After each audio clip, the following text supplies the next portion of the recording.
Well, talk about the first day with some pads and kind of how things are going. Well, I'm always a little hesitant to say too much till I watch the film, which I haven't had a chance to do yet.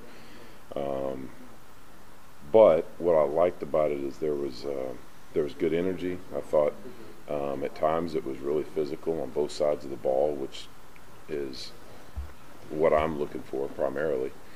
Um, and then I felt like the guys really competed, and I think the guys enjoy working hard against each other, but still get along. I was just passing through the locker room, messing with some of the guys, and they're down there. There's that offensive, defensive banter going back and forth, and hey, I got you on that one. Yeah, but what about this one? Oh, you were cheating. You held me, and all that. So that tells me that I think we're coming together as a team. When you got those guys that are talking like that, we can work hard and go against each other, but then we can go in the locker room and we can kid around and have fun.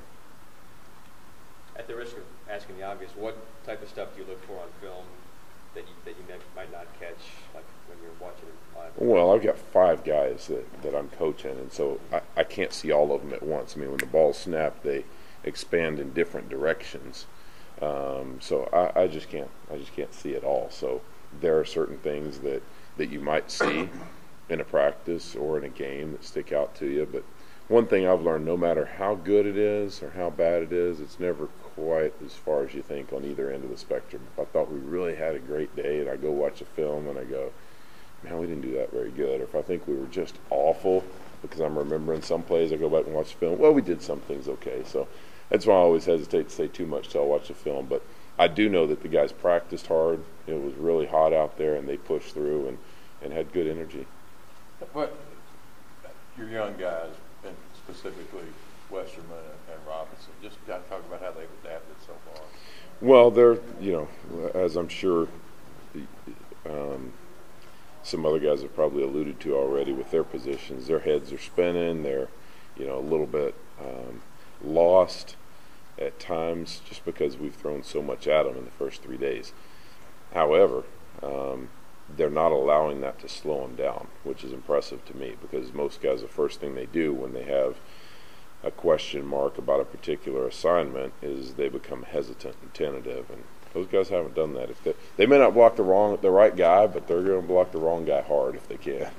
When you have young guys like that, do you put them in a single spot, or do you move them around at all? Yeah, I'm trying to leave them in one spot for now. Doesn't mean they'll stay that way, but give them a chance to learn the offense first, then move them around a little bit and see what they can do maybe. Anything, any movement at center between those two guys? Not yet. It's too early.